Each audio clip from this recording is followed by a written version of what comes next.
Assalamualaikum warahmatullahi wabarakatuh.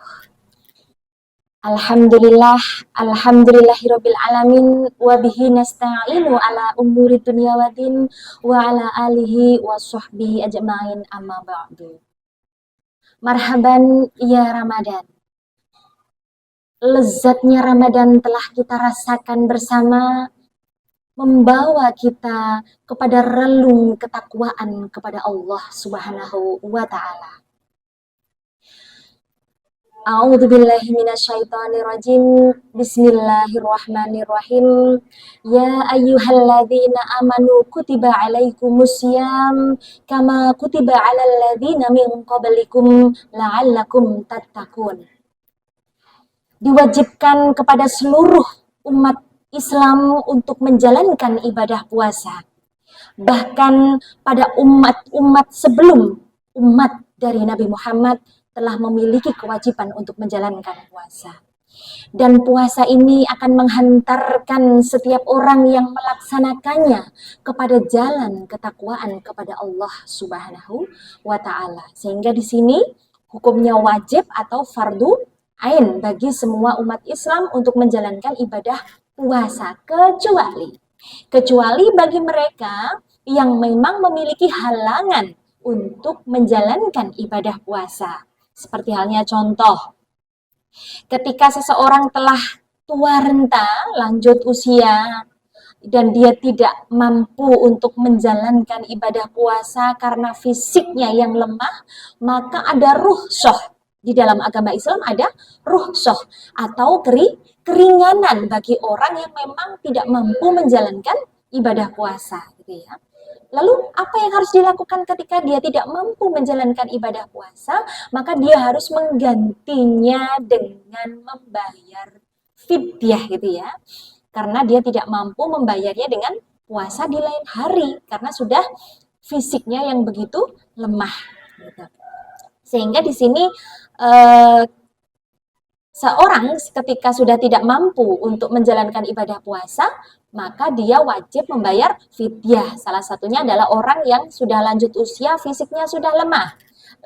Dia tidak mampu menjalankan ibadah puasa, maka dia wajib membayar fidyah. Lalu bagaimana Bu Reki ketika seseorang ini lanjut usia, renta, belum sempat berpuasa, berpuasa, terus setelah itu meninggal dunia, bagaimana? Siapakah yang memiliki kewajiban untuk membayarnya? Maka boleh dibayarkan oleh ahli warisnya, putra-putrinya, istrinya, atau suaminya yang bisa menjadi ahli waris untuk melakukan melunasi hutang puasa. Bisa dengan menyahurnya dengan puasa oleh ahli warisnya atau membayar fidyah.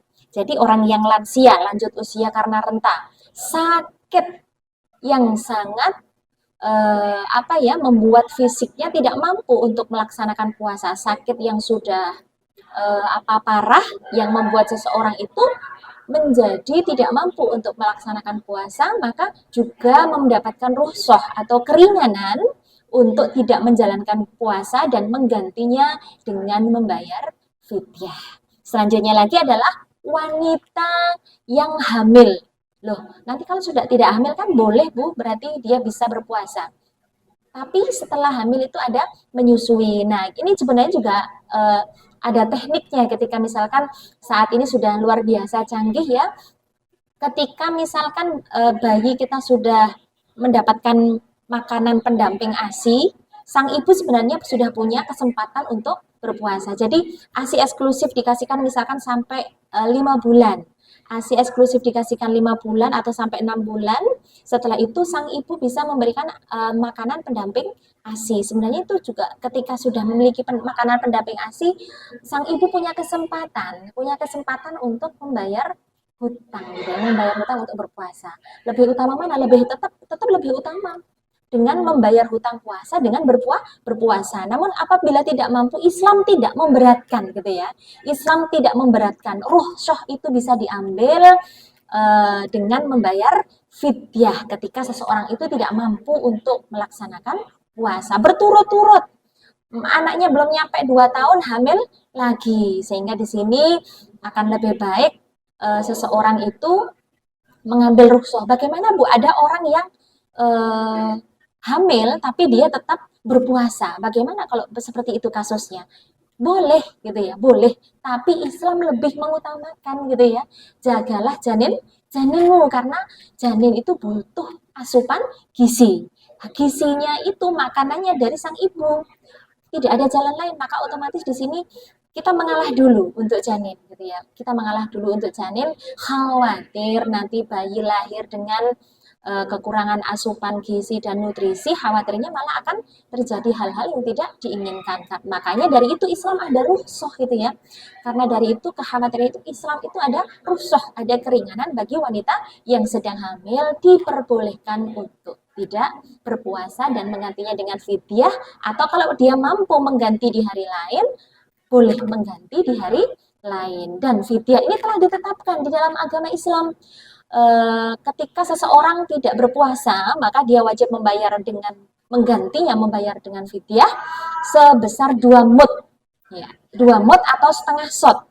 Kalau dalam Basnas sendiri, dalam peraturan nomor 7 tahun 2023 itu sudah dijelaskan ketika seseorang membayar fidyah ini bisa diuangkan, tidak hanya bisa berupa eh, bahan pokok itu ya, bisa beras dan atau lain sebagainya, tapi juga bisa berwujud dengan uang. Basnas ini sudah menentukan, Basnas Indonesia, sebesar 60.000 dalam sehari gitu ya, memberi makan seseorang.